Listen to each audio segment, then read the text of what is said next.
노아가 야훼께 제단을 쌓고 모든 정결한 짐승과 모든 정결한 새 중에서 제물을 취하여 변제로 제단에 드렸더니 야훼께서 그 향기를 받으시고 그 중심에 이르시되 내가 다시는 사람으로 말미암아 땅을 저주하지 아니하리니 이는 사람의 마음이 계획하는 바가 어려서부터 악함이라 내가 전에 행한 것 같이 모든 생물을 다시 멸하지 아니하리다. 오늘의 말씀은 창세기 8장 20절부터 21절입니다. 오늘 성경에 보면 노아가 하나님 앞에 홍수 심판 이후에 처음 제사를 드리는 장면이 나와요. 그리고 그 제사를 통해서 하나님이 영원한 언약을 세우시는 역사가 이제 진행이 되는데, 놀라운 건 이 노아의 제사 때부터 번제라는 단어가 성경에 처음 나와요. 그리고 이 제사는 나중에 모세 때 가서 성막에서 드리는 모든 제사의 모델이 돼요. 그리고 성전에 이르러서 솔로몬의 성전 때에도 마찬가지로 이 예배를, 이 제사를 롤모델로 해서 법이 만들어졌기 때문에 계속해서 진행이 되죠. 그리고 더 놀라운 건 예수님도 이 제사법에 따라서 오셔서 우리를 구원하신 거예요. 그러니까 이 노아가 하나님 앞에 드린 이 제사가 얼마나 대단한 거냔 말이에요. 저는 여러분들이 하나님 앞에 드리는 이 예배가 여러분의 삶뿐만 아니라 여러분의 자손들 대대에 영향을 끼치는, 영원히 유지되게 하는 그러한 기준이 되는 예배가 되기를 주님의 이름으로 축원합니다. 오늘 이 예배에 대해서 이야기를 하면서 마지막 속사람의 인성 다듬기 주제인 영성에 대해서 한번 살펴보려고 해요. 이 영성이라고 하는 단어는 사실 참 정의 내기가 굉장히 애매모호한 것이기도 해요. 근데 이 영성에 따라서 신앙의 색깔이 같아요, 달라요? 다 달라요. 뭐 장로교가 있고 감리교, 침례교, 성결교, 뭐 우리 오순절교단이 있지만, 뭐 장로교에 맞는 사람, 뭐 감리교에 맞는 사람, 이게 중요한 게 아니라 각자 모든 기독교 안에서는 다양한 영성이 있다는 거예요. 그래서 어떤 분들은 은사적인 부분들에 있어서, 그리고 영적인 부분에 있어서 굉장히 촉이 예민하고, 그리고 그런 부분에 대해서 가치를 굉장히 많이 두시는 분들이 있고, 또 어떤 분들은 아니야, 나는 논리적인 진리가 말하고 있는 그런 부합한 가치를 난 더 추구해. 그래서 은사적인 것도 중요하지만 아니야, 나는 말씀적인 게 더 중요한 것 같아. 그리고 어떤 분들은 다 필요 없어, 무조건 성령 충만이면 되는 거야. 성령으로 충만해진 게 가장 본질적인 것이고 가장 근본적인 것이고 가장 결과적인 거야. 그래서 막 그런 쪽으로 또 신앙생활 하시는 분들이 있어요. 근데 어떻게 보면은 교단을 떠나서 그런 추구하는 가치가 점점 다 다르다 보니까 같은 교회 안에 있으면서도 저 사람 왜 저러지? 왜 저렇게 저런 것만 추구하게 되지? 그러면서 서로 이 영성이 좀 달라서 막 힘들어 하시는 분들도 있어요. 특히 새벽 기도에 나와가지고 통성기도 하는 게 아주 그냥 이 몸에 배어있고, 그게 또 은혜가 되시는 분들은 막 통성으로 기도해야 되는데, 어떤 분들은 그냥 잠잠히 사색하듯이 묵상하듯이 기도하는 걸 또 선호하시는 분들이 있단 말이에요. 그리고 어떤 분들은 막 세미나 듣고 공부하고 막 이러면서 막 신앙이 성장하는 분도 있지만, 어떤 분들은 또 자연에 나가야지만 뭔가 이 하나님을 느끼고 호흡하는 그런 어떤 또 성향을 가진 사람들이 있단 말이에요. 그러니까 이런 다양한 사람들이 있다 보니까 이 영성이라고 하는 것을 딱 하나로 정의하라 이르기가 쉽지가 않아요. 그래서 제가 오늘은 이 속사람 인성을 다듬는 데 있어서 영성이 왜 중요한지, 그리고 이 영성을 통해서 하나님 앞에 정말 동행하게 된, 하나님과 동행하면서 완전히 끝장을 본 사람 2명이 나오죠. 이 땅에 있으면서 하나님과 동행하다가 죽음을 보지 않고 승천한 2사람이 나와요. 그 에녹과 엘리야의 이야기를 할 거예요. 그러고 난 다음에 조영기 목사님이 말씀하시는 4차원의 영성이 뭔지를 제가 말씀드리려고 해요. 왜냐하면 이 4차원의 영성만큼 실질적인 게 없어요. 저도 이제 영성훈련원에서 평신도들을 훈련하면서 사역을 하면서 제가 이 영성신학에 대해서 심취해서 연구를 할 수밖에 없었어요. 근데 그 영성신학을 이렇게 살펴보니까 조용기 목사님의 이 4차원의 영성은요, 정말 실질적인 거예요. 그러니까 이 4차원의 영성만 여러분들이 잘 마스터하면 내가 하나님 앞에 생활 속에서 그리고 삶 속에서 어떻게 실질적으로 동행할 수 있고 그리고 내 생각과 내 마음과 내 의지를 어떻게 컨트롤하면서 말씀화시키는지 그리고 성령을 통해서 성화시켜 갈 수 있는지 그 실질적 대안이 나와요. 그래서 제가 오늘은 그걸 접목시켜 가지고 말씀을 드리려고 합니다. 사실 이 영성학에 대해서 이야기하거나 4차원의 영성을 갖고 이야기하려면요, 한 20강의 이상은 해야 돼요. 그렇기 때문에 지금 이 짧은 시간에 다 여러분들에게 말씀드릴 수 없지만 다이어그램을 통해 가지고 개론적인 것만 간단하게 말씀드리고 오늘 주제에 부합한 설교로 마무리를 할 겁니다. 그리고 저와 같이 이제 신앙생활 하시면서 이 모든 강의들은 촘촘하게 배우시게 될 거예요. 이건 제가 여러분들한테 드릴 수 있는 선물인 것 같아요. 제가 조윤기 목사님한테 받은 이 신앙의 영성이 4차원의 영성이거든요. 제가 이 4차원의 영성을 성교 나와가지고 거의 한 10년 넘게 연구를 했어요. 그래서 조윤기 목사님 설교를 다 들었어요. 그래서 조윤기 목사님의 설교 한 1000편 되는 걸 갖다가 구분을 쫙 다 했어요. 그때 주제가 다 부합한 설교를 따져보니까 12가지가 나와요. 그 12가지 중에서 가장 많이 조윤기 목사님이 설교하신 것이 믿음이에요. 그리고 이 믿음의 은사를 가지고 어떻게 신앙을 실질적으로 해 나가야 되는가라고 하는 거에 대한 그 로얄 박스가 있어요. 블랙 박스가. 순복음 신앙의 블랙 박스는 4차원의 영성이에요. 이 4차원의 영성만 여러분들이 깨닫게 되면은 진리로 어떻게 자유해지는지, 성령으로 어떻게 평안해지는지 요거를 이제 마스터하게 돼요. 이게 가능해집니다. 그걸 여러분들한테 제가 이제 설교를 통해서 계속 전달해 드릴 거예요. 오늘은 이 영성적인 부분에 대한 걸 이야기할 텐데 먼저 영성에 대한 각 국가별 어원을 좀 한번 살펴볼게요. 우리가 잘 알고 있는 영어로 spirituality라고 하는 것은 쉽게 말해서 근본적인 생명을 말하는 거예요. 그러니까는 영성이라고 하는 것은 인간에게 있어서 뭘 말한다? 근본적인 생명. 우리의 근본을 이야기해 주는 거예요. 내가 살아 움직이게 하는 원동력. 그렇게 생각하시면 돼요. 그래서 영성이라고 하는 것은 기독교뿐만 아니라 모든 종교, 모든 사람에게 다 있다 없다? 있다는 거예요. 이게 우리를 움직이게 하는 거거든요. 그리고 이 영성은 인간만 갖고 있어요. 이게 아주 인간을 존엄하게 만드는 가치이기도 해요. 그리고 이 퓨뉴마라고 하는 것은 하나님의 영이라고 하고 루아도 똑같아요. 이게 퓨뉴마나 루아하우어라고 하는 이 성령을 상징하는 이 단어들이 여러 가지 의미로 많이 쓰여지고 있어서 왜 똑같은 단어인데 이런 의미가 있지? 아니, 어떤 문맥에서 사용되어지느냐에 따라서 어떤 문장으로 쓰여지느냐에 따라서 또 이렇게 많은 뜻들을 갖고 있어요. 특히 이 하나님의 영 그리고 또 인간의 혼이 만나서 우리를 활동하게 만들어내는 것, 이게 바로 뭐다? 퓨뉴마예요. 그리고 이 루아우라고 하는 것은 사람이 가지고 있는 본질적인, 사람만 가지고 있는 자유의지라고 표현도 하기도 해요. 그리고 이 러시아어로 보면은 두오보노스지라고 해가지고 어떤 인간만 가지고 있는 도덕성, 윤리성 이런 거 있잖아요. 이게 짐승은 이런 걸 가지고 있지가 않잖아요. 그래서 그런 고유한 어떤 성질 이런 것들을 이야기하게 돼요. 그리고 또 이 독일어에서 가이스트라고 하는 것은 정신적으로 추구하는 가치, 어떤 신성한 것을 추구하는 존재, 이런 뜻을 갖고 있어요.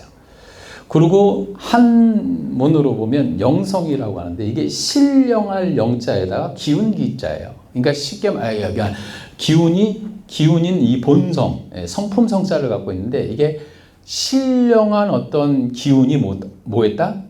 우리의 본성에 깃들어 있다라고 하는 거예요.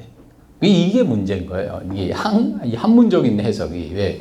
이 한문적인 해석을 가만히 보면은 이게 기독교적인 그런 느낌이 나요? 아니면은 약간 무속적 느낌이 나요? 네, 무속적 느낌이 나요. 그래서 영성이라고 하는 단어를 이야기할 때는 이 spirituality라고 얘기하는 게 좋아요. 이게 한글로는 이 기독교적인 가치관들을 가지고 있는 아주 정확한 해석을 할 수가 없어요. 그래서 이 영성이라고 하는 것 때문에 요 단어 때문에 한국적 영성이라고 하는 것이 상당히 무속적 기운을 갖고 있어요. 요거에서 어떤 뭐라 그럴까 좀 많이 혼돈이 있기도 하고 좀 착오가 있기도 해요. 근데 원래는 이걸 다 종합해서 보면 영성이라고 하는 건 어떤 거다? 내가 뭔가를 추구할 수 있는 가치. 이 독일어에서 말하고 있는 이 가이스트라고 보시면 돼요. 그래서 영성이라고 하는 것은 단일한 영성이라고 하는 거는 존재할 수가 없다라고 하는 거예요. 그래서 제가 이 영성을 이야기할 때 사람들한테 항상 얘기하는 게 뭐냐면 영성은 사람들의 지문만큼 다양하다. 아멘? 네. 그러니까 단일한 영성만 주장한다? 이건 뭐냐면 감기약 하나로 만병을 다 치료할 수 있다고 생각하는 사람하고 똑같아요. 이 영성이 만들어지는 거를 게리 토마스라고 하는 사람이 연구를 했어요. 그랬더니 그 사람의 성향에 따라서 그리고 또 그 사람이 어떤 삶 속에서 경험했던 것들, 체험했던 것들, 그리고 또 그 사람이 가지고 있는 사상과 이념, 어떤 신념들, 그리고 또 그 사람이 추구하고 있는 어떤 가치와 이상들, 이런 것들이 다 종합이 되는 거예요. 그리고 이뿐만 아니라 그 사람의 어떤 이 신념이나 이념 이런 것도 중요하지만 여기에 모두 들어가냐면 상처와 모두 들어가요? 실패도 들어가요. 그러니까 이 영성이라고 하는 것을 하나로 딱 정의를 내려서 이런 영성이어야지만이 기독교 영성이야라고 얘기하는 건 굉장히 무리가 있는 거예요. 영성이라고 하는 자체가 여러분의 성향만큼 여러분의 지문만큼 다양한 거예요. 그래서 기독교는 전체주의적인 그런 사상을 추구하지 않아요. 각 개인적인 어떤 그런 것들을 존중하고 단일화시키려고 하지를 않아요. 담임 목사의 성향과 담임 목사가 가지고 있는 목회적 철학, 그것이 어느 정도 리더로서의 어떤 힘을 발휘할 수 있지만은 다 나와 같은 신앙, 다 나와 같은 영성을 가지라고 말하는 거는 굉장한 무리가 있는 거예요. 그거는.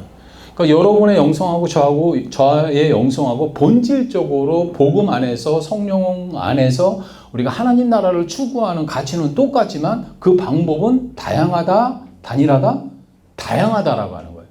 이 다양성을 존중하는 것이 기독교 영성이에요. 그래서 기독교 영성에서 어떤 은사가 강하고 그리고 또 어떤 내가 말씀 안에서 좀 높은 지식을 갖고 있다고 해서 나와 맞추라고 하는 것, 이거는 굉장한 무리가 있는 거예요. 이거는 기독교 영성에 반하는 행동들이에요. 이단들이 이 짓을 잘한단 말이에요. 그리고 어떤 권위의식에 사로잡혀 있는 목회자들이 마치 그런 거에 대해서 따르지 않으면 불순종하는 것처럼 하나님을 향하여서 어떤 이 그릇된 태도를 취하는 것처럼 이렇게 할 때 이거 잘못된 거예요. 그 영성관이 잘못되어 있는 거예요. 그거는. 저와 여러분은 지문이 다르듯이 얼굴이 다르듯이 다를 수밖에 없어요. 다르다고 해서 틀린 것이다? 아니에요. 틀린다라고 하는 건 뭐예요? 당신은 영성이 틀렸어. 이건 뭐예요? 나는 맞는데 너는 틀렸다는 거예요. 이런 말은 쓰면 안 되는 거예요. 우리는 다르다라고 하는 것을 성향만큼이나 뭐 해야 된다? 존중해야 된다. 존중해야.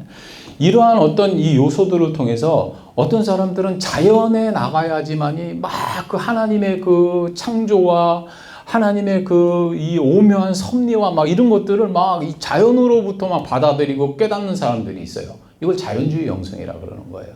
자연 사랑하는 사람들. 그래서 주일날 예배 딱 드리고 난 다음에 어디로 가요? 산으로 가는 거예요.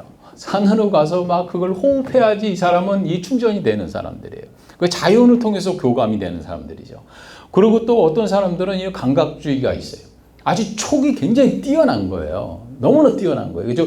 어떤 이성과 어떤 논리가 아니라 우리가 감지할 수 없는 어떤 촉을 가지고 있는 거예요. 이런 사람들이 있어요, 없어요?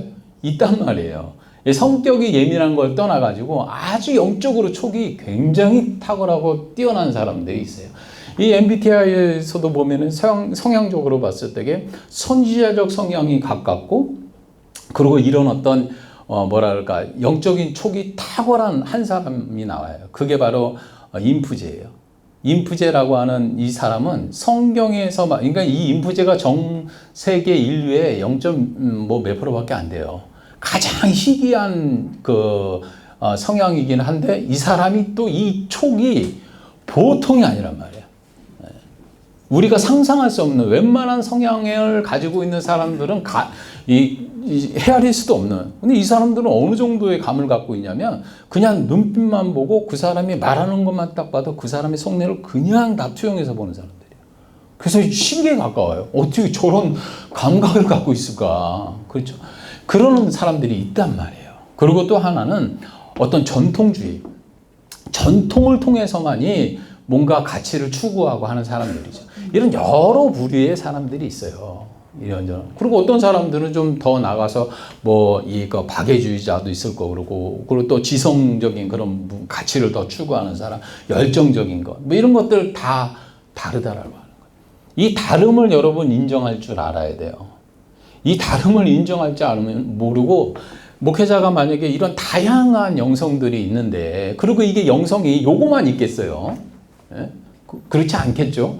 이 자연주의적인 영성을 가지고 있는 사람들은 뭐하고 또 연결이 되겠어요?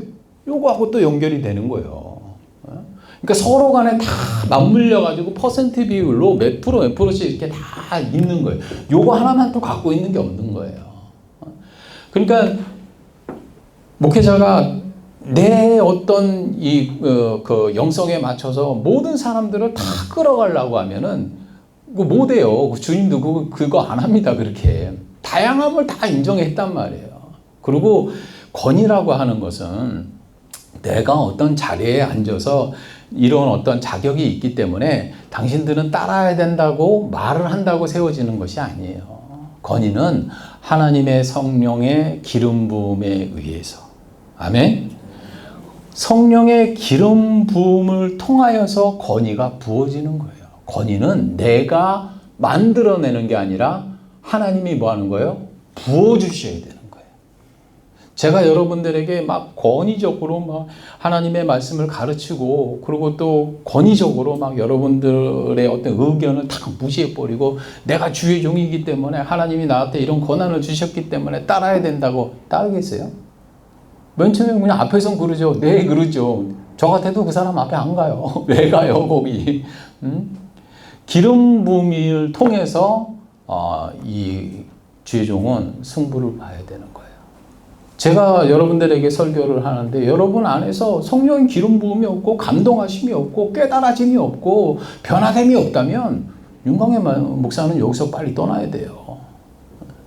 성령의 기름 부음을 통해서 그 기름 부음으로 우리가 목회를 해야 되는 것이지, 어떤 내 영성만을 강조하고 주장하고 내가 막 통성으로 기도하고 내가 또 성경 말씀을 너무나 이제 공부하는 걸 좋아하고 그러니까 무조건 성경 공부해야 된다고. 아니요. 성경 공부를 아무리 시켜도 성경 공부가 안 되는 사람이 있다니까.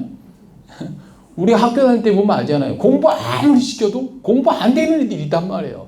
그런 애들은 바깥에 나가서 공 하나 딱 던져주면 어때요? 좋다 그러고 막 학교 생활 잘하는 거예요. 신앙생활도 성경 공부만 시킨다고 다 신앙생활 잘하는 거 아니에요.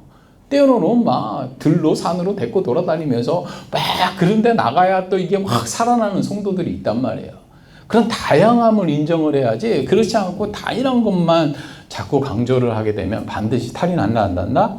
나게 돼 있는 거예요. 우리 하나님은 절대로 우리를 이렇게 전체주의적인 그런 어떤 개념으로 야 단일화 시켜가지고 무조건 저 목사가 대단한 은사를 가지고 저 목사가 나름대로 아주 큰 능력을 갖고 있으니까 거기에 다 맞춰. 안 그래요, 하나님.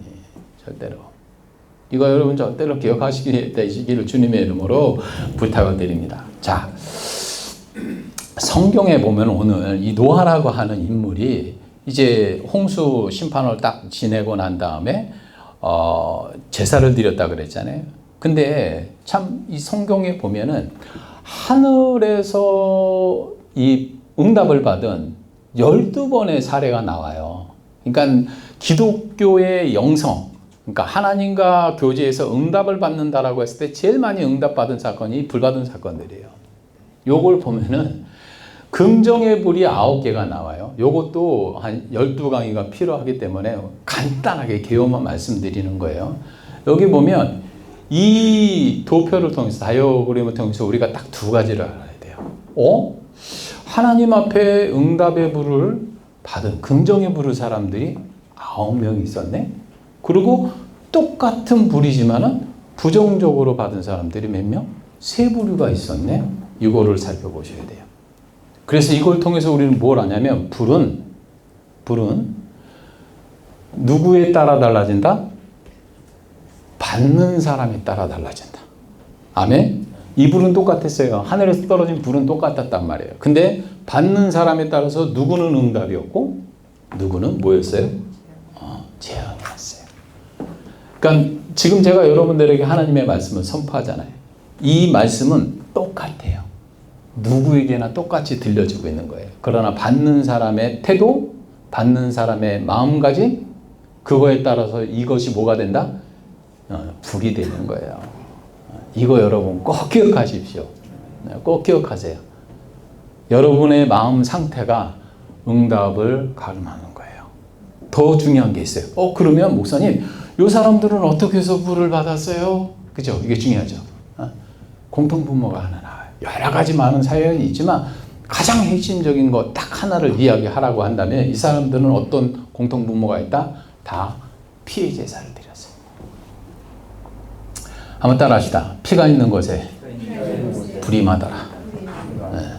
지금 여러분 안에 하나님의 성령의 불이 떨어지고, 그리고 하나님이 응답하시는 역사가 있으려면 여러분 안에 뭐가 있어야 돼요? 예수 보혈이 있어야 돼요. 아멘. 예수 보혈 없이는 절대로 성령의 불 안 떨어집니다. 왜? 떨어졌다면 큰일 나요. 예수 보혈이 있는 상태에서 불이 떨어지면 응답이 되지만 이 피가 없는 상태에서 불이 떨어지면 뭐가 돼요? 심판이 되는 거예요. 하나님이 주시는 그 불이 축복이 되기 위해서는 반드시 우리 안에 뭐가 덮여 있어야 돼요? 예수의 피가 덮여 있어야 돼요. 그래서 성령은 반드시 보혈이 있는 곳에 임하는 거예요. 여러분들이 오늘 우리 권사님 기도해 주신 것처럼 정말 그리스도의 보혈로 덮여 있는 그런 교회가 되기를, 그런 심령이 되기를 주님의 이름으로 축원합니다. 자, 요 중에서 제가 이 노아의 이야기를 좀 하려고 그래요. 노아 어디 갔냐? 노아의 이야기를 좀 하려고 그래요. 여러 가지 이야기가 있지만 왜 제가 노아의 이야기를 하려고 하냐면, 이 노아의 삶을 가만히 살펴보면은 우리가 좀 주목해야 될 부분이 하나가 있는데, 그게 바로 뭐냐면 성경을 전체적으로 보면은 지금 여러 가지 시대가 있었잖아요. 르네상스 시대도 있었고 중세도, 근데 이렇게 다 세속에서 나누는 시대 말고 성경에서는 지금 이 세상을 몇 세대로 구분하냐면 12세대로 구분을 해요. 12세대로.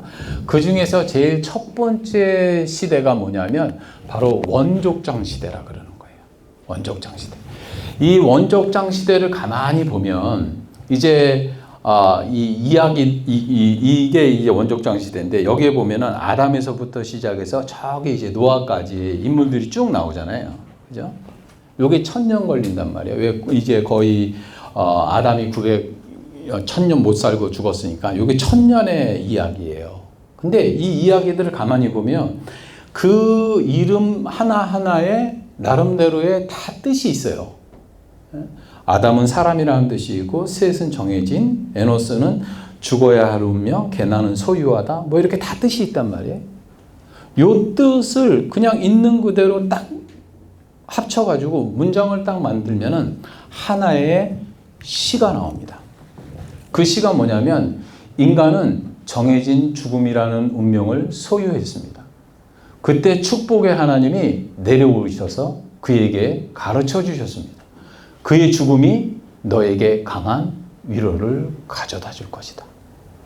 그러니까 이 1000년의 이 이름들을 쭉 헤아리다 보니까 이 땅에 구원과 심판이 있을 것이다라고 하는 복음이 나오는 거예요. 노래가 지어지는 거예요. 그러니까 하나님은 이 족장들의 이 삶의 한 순간순간을 다 사용하셔서 거대한 예언을 만들었고, 이 예언은 나중에 어디까지 흘러가요? 신약까지 흘러가서 인류를 구원하고 심판하는 메시지가 계속해서 흘러요. 대단하지 않습니까? 천년의 시간을 한 사람의 이름을 통해서 하나님이 구원의 메시지를 이렇게 완성해낸다라고 하는 것이, 이것이 바로 영성이라고 하는 것은 하나님과 뭐 하는 것이다? 동행하는 것이다. 이들은 각자의 삶을 살았어요. 그런데 자신의 삶을 다 살고 역사의 한 시점에서 그네들의 인생을 딱 합쳐놔 보니까 인류 구원과 심판에 대한 메시지가 애초부터 선포되어지고 있더라는 거예요. 그래서 영성이라고 하는 것은 짠하고 만들어지는 게 아닙니다. 이들은 뭐 이렇게 막 수백 년을 살면서 자기의 이름이 그렇게 쓰여질 거라고 생각을 했겠어요? 이 이름이 나중에 누구에 의해서 계시가 돼요? 바로 에녹에 의해서 가르쳐지기 시작해요. 그리고 에녹의 아들인 무드셀라를 통해서 뭐예요? 끝이 나요. 왜? 무드셀라가 죽고 난 다음에 심판이 오거든요. 그래서 에녹이라고 하는 인물은 참 대단한 인물이에요. 하나님과 동행하면서 인류 가운데 반드시 심판과 구원이 임한다라고 하는 최초의 복음, 최초의 메시지를 뭐한 사람이에요? 삶으로 가르쳐 준 사람이란 말이에요. 전 여러분의 삶이 이랬으면 좋겠어요. 내가 지금 영혼의 한 시점을 지나면서 점에 불과한 그러한 어떤 시간을 보내다가 가지만, 그리고 이 땅 가운데 있으면서 나의 삶이 그냥 나고 죽고 하는 것처럼 있다가 그냥 가는 거지라고 하는 먼지의 티끌에 불과한 것 같이 보이겠지만, 여러분의 삶을 통해서 하나님이 모으고 모아서 이 구원의 메시지를 여러분의 후손들에게 계속해서 들려주게 되는 역사가 있었으면 좋겠어요. 그냥 이 구원의 외침이 여러분대로 끝나는 것이 아니라 여러분의 삶을 통하여서 하나님 앞에 이룬 간증들, 받은 은혜들, 이런 것들이 자녀들에게 계속해서 들려져서 여러분이 하나님과 맺었던 그 언약까지도 아이들이 전수되는, 그거를 기꺼이 하나님 앞에 그 비전을 같이 공유하게 되는 그런 은혜와 역사가 있게 되기를 주님의 이름으로 축원합니다. 이게 바로 뭐예요? 이게 영성이에요. 영성은 절대로 짠하고 만들어지지 않아요. 병고침 받는 거요, 짠하고 병고침 받을 수 있어요. 그리고 또 복 받는 거요, 짠하고 받을 수 있어요.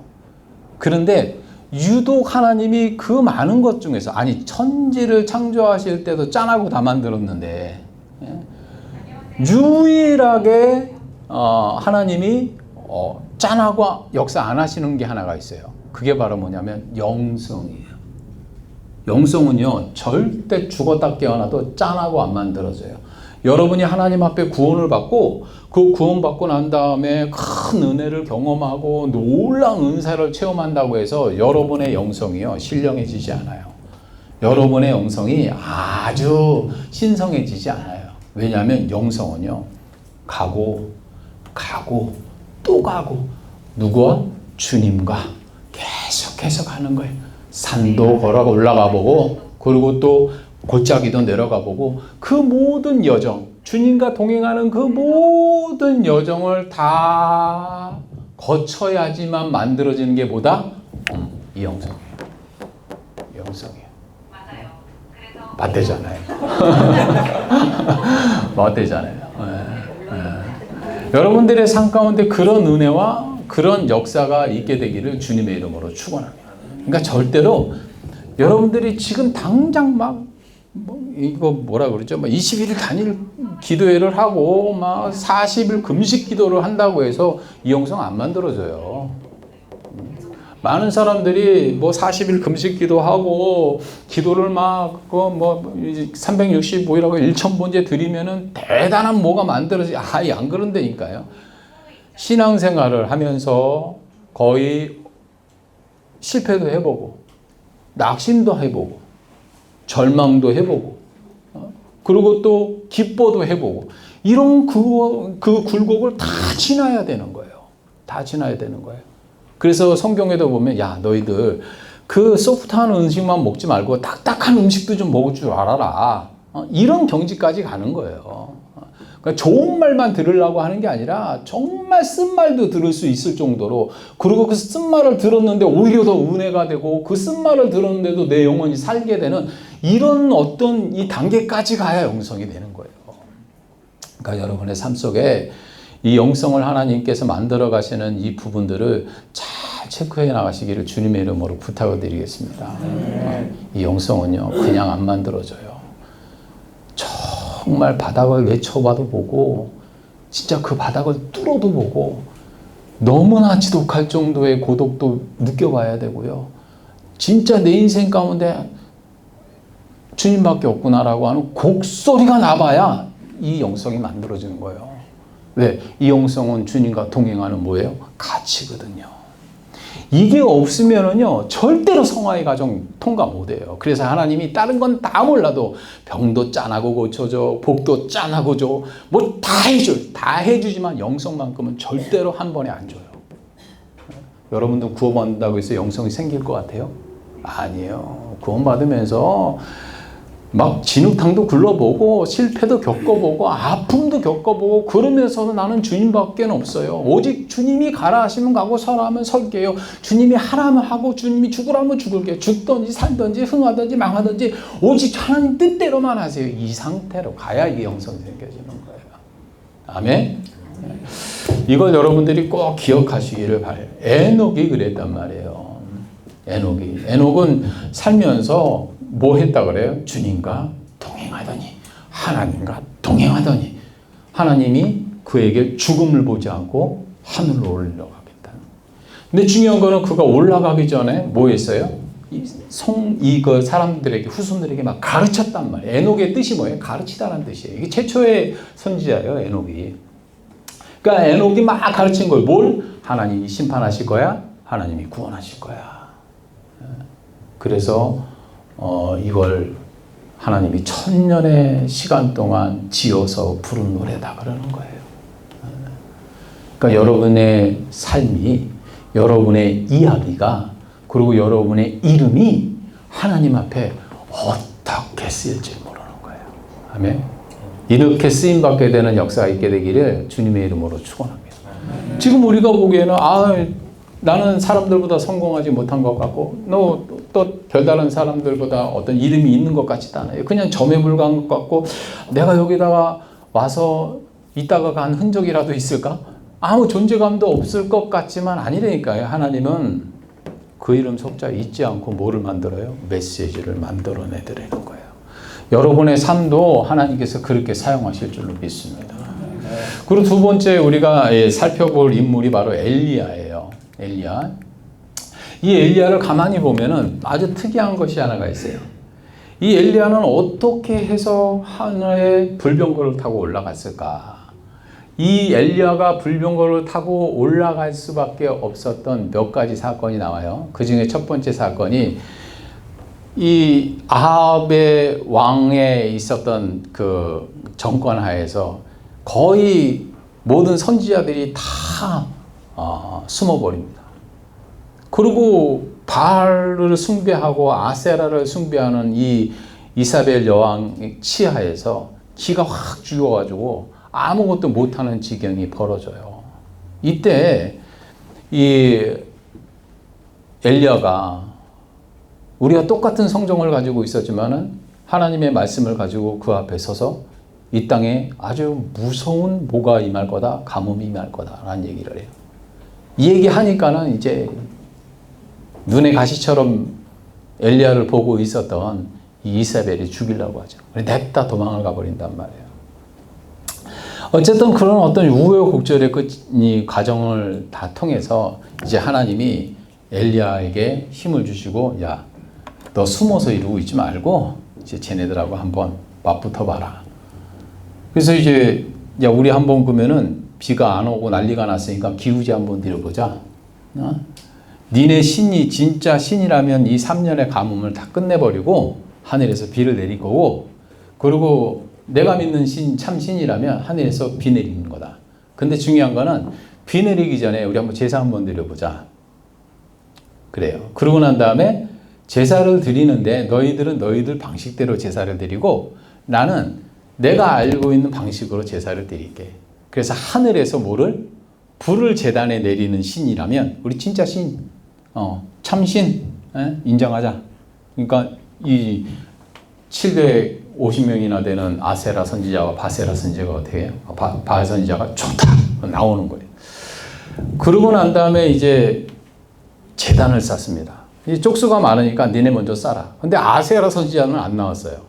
바 선지자 450명만 나온 거예요. 그러고 난 다음에 이제 자기 나름대로 이제 제단을 다 근사하게 해놓고 그 위에다가 짐승을 다 올려놓습니다. 잘 들으세요. 뭐를 올려놨다 그랬어요? 제가 지금 짐승을 올려놨어요. 짐승의 피를 다 올려가지고 이제 죽이고 난 다음 피를 흘려요. 그런데 막 짐승의 피가 제단을 막 적시고 있는데도 불구하고 하늘에 불이 내리질 않는 거예요. 그러니까 막 오전 내내 뱅글뱅글 돌면서 춤을 추고 막 난리가 납니다. 그러니까 그걸 가만히 보고 있던 이 엘리야가 뭐라 그래요? 야지를 해요. 야, 니네 신이 어디 갔나 보다. 그리고 한참 있다가도 떨어지지 않으니까 야, 어디 가서 지금 자고 있나 보다. 막 이렇게 조롱을 해요. 이거 굉장히 위험한 거 아닙니까? 450명이 한 대씩만 때려도 어떻게 되겠어요? 이 사람도 영적으로 굉장히 예민한 사람들인데 막 비웃어요. 그리고 이제 초저녁이 다 될 때까지도 이 불이 안 떨어지니까 야 쳐라 다 치워라 다 불려요. 그러고 난 다음에 제단을 딱 쌓고 그 위에다가 뭐를 올려놔요? 번제 제물을 올려놔요. 제물을 올려놔요. 자, 제물과 짐승의 차이가 뭔가요? 이걸 아셔야 돼요, 여러분. 제물과 짐승의 차이. 똑같은 동물이에요. 그렇죠? 그 소나 이 소나 똑같아요. 그런데 왜 하나님은 짐승의 피에는 아무런 응답을 안 하셨고 제물의 피에는 응답하셨을까? 제물과 짐승의 차이는 뭘까? 제물은요, 반드시 안수받은 것이어야 돼요. 안수받은 짐승은 제물이 되고요. 안수받지 않는 짐승은 뭐예요? 그냥 동물인 거예요. 하나님은 그런 짐승의 피에 역사 안 하세요. 근데 더 놀라운 게 있죠. 이 피를 흘리고 난 다음에 낮이 다 돼야 가도록 응답도 안 하시니까 나중에 이들이 어떻게 해요? 지 몸을 찢는단 말이에요. 그 사람의 피까지 흘려요.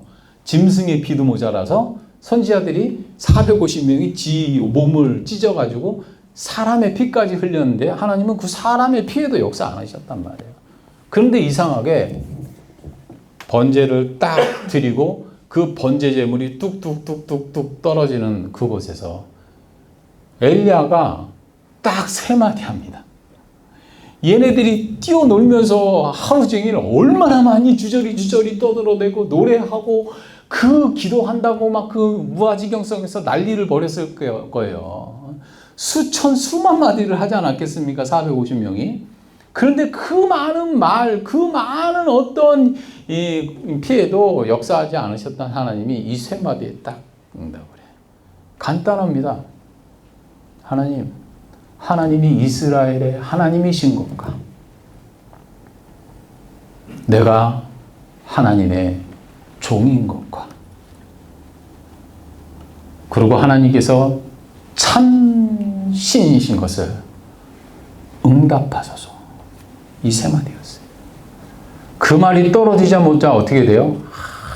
하늘에서 강한 불이 떨어져가지고 순식간에 또랑이 머리를 다 핥아버리며 엄청나게 타오르버리기 시작한 거예요. 순식간에 그 번제물이 타기 시작해버리는 거예요. 이 영성. 똑같은 제사를 드리는 것 같지만 하나님의 말씀에 준해서 하나님이 기뻐하시는 제사가 무엇인가, 예배가 무엇인가를 정확하게 알고 드리는 이 영성이 바로 응답을 받는 거예요. 아멘. 전 여러분들이 하나님 앞에 이 번제물이라고 하는 이 엘리야가 승부를 본 이 번제물이라고 하는 제사법에 주목하시길 바래요. 예. 모세는 엘리야는 알았어요. 하늘에서 불을 받은 사람들 공통분모가 뭐였다? 제물의 피를 받은 사람들이었네. 흘린 사람들이었네. 9번이라고 하는 그 제물에 피를 흘렸을 때 하나님은 동일하게 9번 다 응답하셨거든요. 배워야죠. 그죠? 그렇다면은, 그래서 이 엘리야가 어떻게 한 거예요? 똑같이 노아의 제사 그대로, 다윗의 제사 그대로, 모세의 제사 그대로, 제물에 피가 있는 곳에 불이 임한다라고 하는 원리를 너무나 잘 알기 때문에 그대로 행했다라고 하는 거예요. 우리가 의지할 건 예수의 피밖에 없어요. 여러분들이 그 어떤 선행을 한다고 해서 어떤 게 헌금을 많이 하고 어떤 큰 공을 세운다고 아니에요. 우리가 이 자리에 와서 하나님 앞에 예배할 수 있는 은혜는 예수의 피밖에 없어요. 우리가 이 자리에 와서 하나님 앞에 응답받을 수 있는 은혜의 조건은 예수의 피밖에 없어요. 인간이 가질 수 있는 그 어떤 공로, 인간이 가질 수 있는 그 어떤 업적 다 필요 없어요. 그것으로 우리가 응답받고 하나님과 교제하는 것이 아니에요. 우리가 오직 하나님에게 응답받을 수 있고 소통할 수 있고 교제할 수 있고 동행할 수 있게 만들어내는 것은 오직 뭐밖에 없다? 예수의 피밖에 없다라고 하는 거예요. 아멘. 그것을 의지하고 예배하는 저와 여러분 되시기를 주님의 이름으로 축원드립니다. 자, 그럼 실질적으로 보자는 거예요. 실질적으로 그러면 어떻게 해야지 우리가 이러한 은혜를 유지하고 그것을 진행할 수 있냐는 거예요. 성경에 보면 이런 말을 합니다. 너희는 구원을 이루어가라는 말을 해요. 이 말을 딱 들어보면 내가 뭔가 어떤 공을 세우고 어떤 노력과 내 의지를 부여해야지만이 이 구원을 이루어갈 수 있는 건가? 라고 하는 착각에 빠져요. 어떤 설교든 어떤 교회든 행위구원을 얘기하는 것은 이단입니다. 행위구원으로는 죽었다 깨어나도 인간은 구원받을 수가 없어요. 이 말은 바울이 구원받은 뭔가가 부족해서 너희가 어떤 노력을 하고 애쓰고 수고해서 좀 노력을 보태서 그 구원을 완성해 가라는 뜻이 아니에요. 이 뜻은 뭐냐면 너희가 하나님으로부터 구원받은 그 은혜를 유지함으로 뭐해라? 진행해 가라는 뜻이에요. 아멘? 이게 왜 중요하냐면 여러분이 하나님 앞에 구원받아서 감격하고 주님 앞에 막 그렇게 타올랐던 그때 그 은혜, 그 감동 유지하고 있냔 말이에요. 이제 심각해지죠? 유지하고 있냔 말이에요. 그리고 그걸 유지한 그 은혜의 그 감동 그거를 그대로 유지한 상태로 나는 지금 뭐 하고 있다? 진행해 가고 있냐는 거예요. 요거 유지하여 진행해 가는 거 이거 내 뜻대로 돼요, 안 돼요? 이게 안 된단 말이에요. 여러분 죽었다 깨어나도 그 은혜 유지 100% 못합니다. 저도 못해요. 어떻게 그 은혜를 유지하면서 하나도 실추시키지 않고 구원의 날까지 그 감동을 유지해 갈 수 있는 사람이 이 세상에 어디 있어요? 없어요. 여러분의 힘과 노력, 애씀, 수고 아니요. 절대로 못해요. 그건 여러분의 그 어떤 행위로도 이루어질 수가 없어요. 딱 하나만 이걸 가능하게 만들어요. 성령 충만. 성령 충만이 아니고서는 절대로 이거 못합니다. 절대로 이거 못해요. 아무리 말씀을 잘 가르쳐서 그 말씀으로 여러분들을 진리로 깨우칠 수 있어요. 깨우친다고 해도 유지 못 시켜요. 그 감동 유지하에서 진행시킬 수 있는 거는 오직 뭐밖에 없어요? 성령밖에 없어요. 성령밖에. 이거 인정하지 못하면 이 시대 교회는 무너지는 거예요. 지식을 가지고 어떤 철학적 사유나 그리고 또 어떤 현인들의 어떤 명언 이런 것들을 통해서 여러분들을 달래고 그 순간은 일으킬 수 있지만 그거를 근본적으로 유지시켜주는 영성 그 근원적인 힘은 어디서 온다? 성령 충만밖에 없다니까요. 이거 절대 잊지 마시기를 바라요.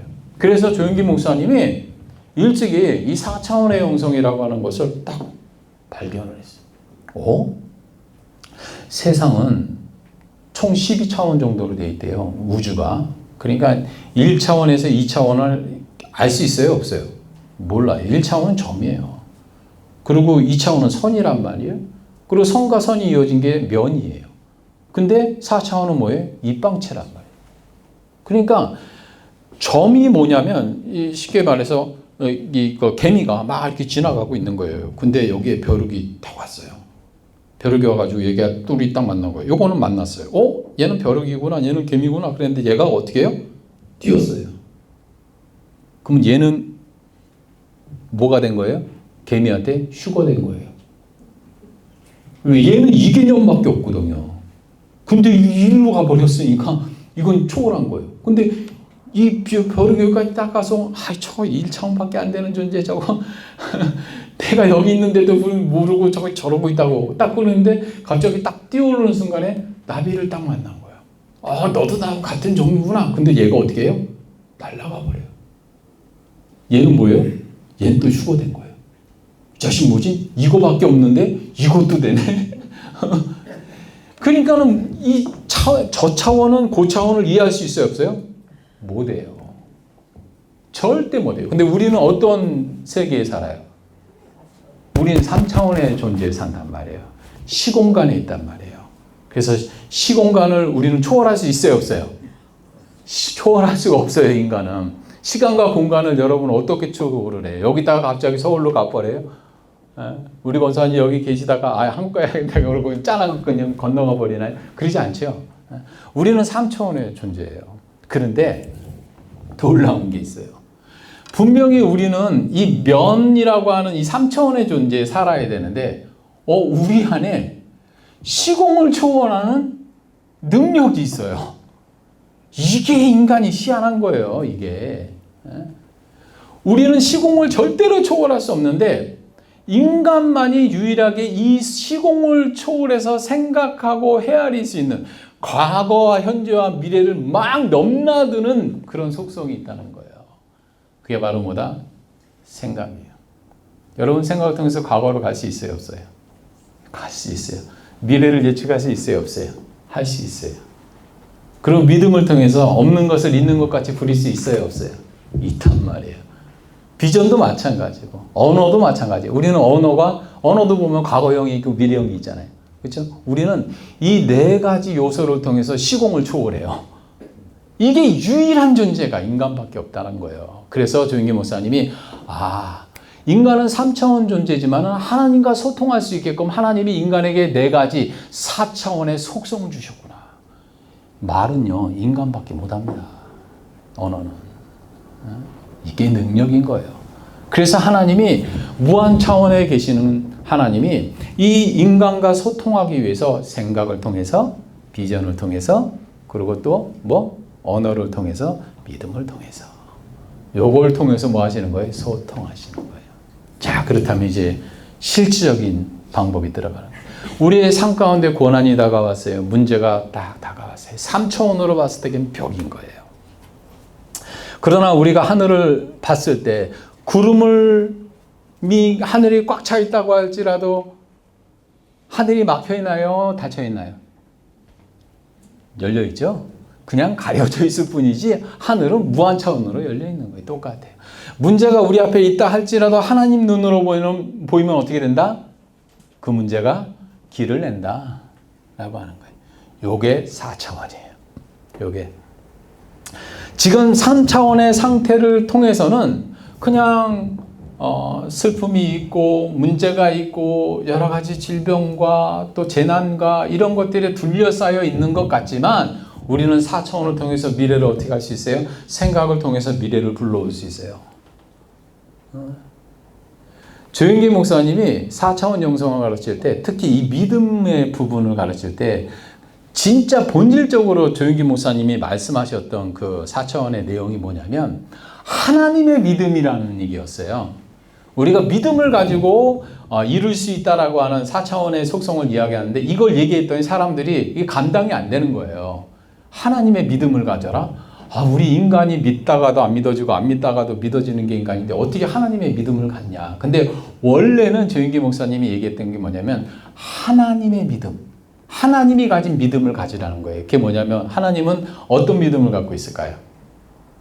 없는 것을 있는 것 같이 부르시는 하나님. 이게 하나님의 믿음이에요. 없어요. 무예요. 근데 빛이 있어라. 없는 것에서 있는 것을 불러내버리시는 거예요. 이게 뭐다? 하나님의 믿음이에요. 그러니까 4차원의 영성에 있어서 믿음은 뭐다? 없어요. 아무것도. 지금으로 봤을 때는 이건 뭐 도저히 답이 없는 거예요. 근데 믿음을 가지고 뭐 할 수 있어요? 선언할 수 있어요. 선언하는 거예요. 창조적 선언을.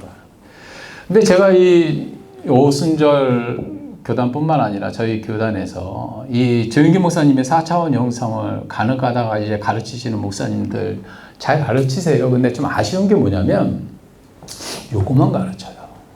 요거만. 이게 뭐냐면 요거 3차원의 심리예요. 4차원을 조윤기 목사님이 말씀하시는 4차원의 영성은 저쪽입니다. 이쪽은 그냥 3차원의 심리법이에요. 그래서 막 긍정적으로 생각해라, 적극적으로 믿어라, 구체적으로 비전을 제시하고 생산적인 언어를 써라. 요거는요, 심리요법으로도 효과를 봐요. 근데 근본적으로 무에서 유를 만들어내고 정말로 하나님이 원하시는 그런 어떤 소통을 하려면요, 요쪽도 중요하지만 요쪽이에요, 요쪽. 예, 요쪽.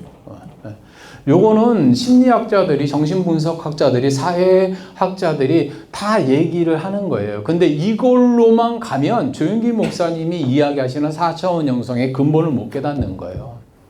이렇게 하다가 보면요, 이 심리요법에 엉켜가지고 포기하는 경우도 있고, 그리고 낙심하는 경우도 있고, 넘어지는 경우가 태반이에요. 근데 목사님이 자꾸 이걸만 가르쳐요, 요즘. 요거. 근데 조윤기 목사님이 근본적으로 우리에게 요구했던 건 요거예요. 가르쳤던. 그분이 갖고 있던 4차원의 영성은 뭐냐면 요거예요. 쉽게 말해서 그냥 생각을 하되 그냥 생각이 아니에요. 어떤 생각? 기독적인 생각. 예수님이라면 어떻게 생각하셨을까? 하나님이라면 어떻게 하셨을까? 그리고 또 한 가지는 뭐예요? 은사적인 믿음이에요. 그냥 적당히 되겠지, 뭐 어떻게든 되겠지, 이런 막연한 믿음이 아니라 뭐 어떤 믿음? 은사적인 믿음이에요. 은사적인 믿음. 그리고 이 비전도 그냥 내가 나름대로 구체적으로 청사전을 짜가지고 이렇게 디테일하게 계획을 짜면 되게, 이게 아니라 계시적인 비전이에요. 하나님이 보여주시는 거. 내가 구상해서 이렇게 하면 되겠지가 아니라 뭔가 하나님이 도면을 보여줘 버리시는 거예요. 이걸 이 4차원의 영성의 축이라고 한단 말이에요. 그리고 마지막은 뭐예요? 이 성경적인 언어, 쉽게 말해 예언적인 언어예요. 예언적인 언어. 그러니까 창조적인 어떤 처세적인 그런 생산적인 언어를 떠나서 성경을 기반으로 한 예언적 언어를 선포하라는 거예요. 그래서 성경에 보면 너희는 예언하기를 뭐하라? 힘쓰라. 이런 말을 한단 말이에요. 그러니까 성경의 말이 생각이 되고 성경의 이 요구하는 신앙이 내 믿음이 되고, 그리고 성경이 제시한 섭리가 내 비전이 되고, 무엇보다도 성경이 말하는 예언이 내 언어가 될 때 4차원의 영성을 제대로 쓰고 있는 거예요. 근데 요거만 자꾸 가르쳐요. 이게 참 아쉬워요. 요거는 그냥 사회학자들이나 심리학자들이 가르쳐주게 해도 돼요. 요건 교회에서 그렇게 강조하지 않아도 세상에서 지금 얼마든지 해요. 우리 순복음교단뿐만 아니라 우리 기독교에서 말하고 있는 영성이라고 하는 단계까지, 이 심리가 아니라 영성까지 가려면 저걸 추구해야 되는 거예요. 그래서 여러분의 생각이 진리에 부합한 논리로 뭐 하는 거예요? 이성화돼야 돼요. 생각과 이성 달라요. 감정과 감성 다르듯이. 생각이 막 불순불순 나온다고 그게 다 길이 아니에요. 사람들은 그냥 생각대로 된다, 네 마음 먹은 대로 된다 그러는데 아니에요. 그건 심리학자들이 말하는 거고, 우리 기독교인들은 뭘 얘기해야 돼요? 우리 기독교인들은 이성화된 생각, 진리에 부합한 논리로, 세상이 말하고 있는 윤리나 이런 거에 부합한 논리로 이성이 아니라 진리에 부합한 논리, 그 논리로 우리의 생각을 뭐 할 수 있어야 돼요? 이성화시킬 수 있어야 돼요. 그리고 수없이 많은 가치들이 있어요. 근데 오직 그 많은 감정들을 그냥 느끼는 대로 발산되는 것이 아니라, 이 감정도 뭐예요? 언약에 부합한 이치로. 감정도요, 이치가 맞아야지 감성이 되는 거예요. 이치가 맞지 않는 감정은요, 그냥 생겼다 사라지는 현상에 불과한 겁니다. 생각도 현상이고요. 그 감정도 현상인 거예요.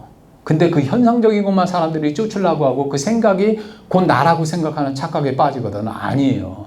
이 생각이라고 하는 건 진리에 부합한 뭐가 돼야 돼요? 논리로 이성화돼야 돼요. 그게 힘이 있는 거예요.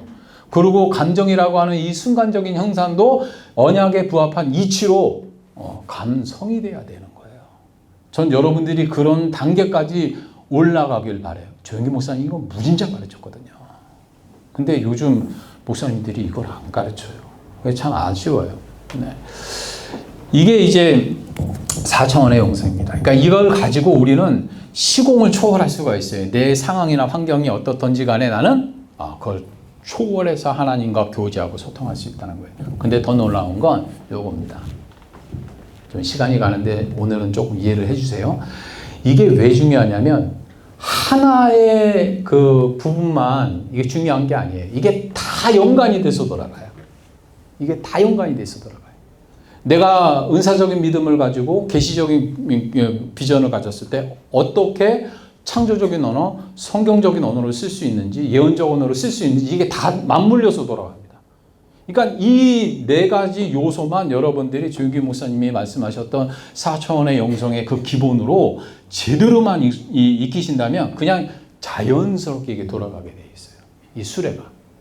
이를 통해서 우리는 하나님과 얼마든지 교제할 수 있고 얼마든지 소통할 수 있고 그리고 무에서 유를 창조해낼 수 있을 뿐만 아니라 여러분의 삶을 생산적이고 창의적인 삶을 살아가게 만들 수 있다라고 하는 거예요. 이 방법을 모르니까 어떻게 하면 내가 미래를 만들 수 있는지 그 운명을 불러올 수 있는지 내가 어떻게 선포하고 어떻게 도면을 그려야 하나님 나라에 부합한 삶을 살 수 있는지에 대한 걸 모르는 거예요. 이걸 실질적으로 가르쳐주는 분이 조영기 목사님이에요. 조영기 목사님. 여러분들이 저한테 다른 거 다 안 배워도 돼요. 이 4차원 영성 하나만큼은 정말로 배우려고 혈안이 돼서 몰두하게 되시길 주님의 이름으로 부탁을 드리겠습니다. 영성이라고 하는 것은 그저 만들어지지 않는다 그랬어요. 지금 이 앞에 보이는 이 바이올린이 스트라디바리우가 만든 메시아라고 하는 그 바이올린이에요. 이 바이올린은 한 번도 켜져 본 적이 없어요. 그런데 이게 경매에 나왔을 때 시가 250억에 팔렸어요. 이 나무는 스트라디바리우스라고 하는 사람이 9년 동안을 숙성을 시켜가지고 그거를 아주 지금도 그 바른 그 칠하는 거 있잖아요. 그게 뭔지를 모른대요. 근데 하여튼 그걸 발라가지고 이 악기를 만든 거예요. 그리고 이 악기가 이제 그 수집가에게 전달돼서 이제 현존하는 악기 중에서 가장 비싼 악기가 됐는데 이 악기는요 딱 한 번 켜져 봤대요. 근데 사람들이 아니 한 번도 켜보지도 않았던 이걸 어떻게 좋은 건 줄 알아? 근데 켜보지도 않았지만 이 악기가 가지고 있는 절대 음감이 있다는 거예요. 그래서 그때 수백 년이 지나고 360년이 지나고 난 다음에 처음 이제 경매 때 한번 켜본 거예요. 몇 줄 딱 켰는데 사람들이 경악을 금치 못했어요. 너무나 절대 음감이 나왔고 그 음이 너무나 수정 같더라는 거예요. 그러니까 단 한 번 연주하고 350년 가까이 연주하지 않았지만 이 악기는 최고의 악기가 돼요. 왜? 언젠간 절대 음감을 가진 악기가 나와서 곡을 연주하게 될 것이라는 기대를 준다고 해서 메시아가 된 거거든요. 근데 이 악기가 도대체 어떻게 이렇게 대단한가? 그리고 살펴봤더니 단풍나무, 그러니까 발해 지역에 있는 단풍나무가 소빙하기를 거치면서 거기서 만들어진 나무를 가지고 만든 거예요. 그래서 딱 그 나무를 결을 보니까 빙하기 때 얼마나 힘들었겠어요. 그러니까 이 나이테가 아주 촘촘하게 수백 년 동안 촘촘하게 이렇게 자란 거예요. 근데 그 촘촘한 나이테가 절대 음감을 만들어낸 거예요. 여러분의 삶 가운데 햇살이 좋고 뭐 물길이 좋아가지고 막 성장할 때도 있었을 것이고 때로는 막 성장이 더디고 이게 멈춰버린 건가? 난 이제 끝나버린 건가? 라고 생각할 정도로 더디게 잘한 적도 있을 거예요. 근데 중요한 거는 내가 촘촘하게 잘한다 할지라도 그런 과정 속에서 하나님과 동행하는 걸 포기하지 않고 끝까지 그렇게 성장해냈더니 이런 명품이 되더라는 거죠. 여러분이 지금 그런 고난 속에서도 아주 서서히 조금씩 아주 0.1mm씩 자라고 있는 상황임에도 불구하고 주님과 동행하는 그 영성을 잃지 않고 있다면 여러분들이 바로 이 학기인 거예요. 이게 영성입니다. 영성은 우리를 뭐하게 한다? 가장 아름답게 만든다 라고 하는 거예요.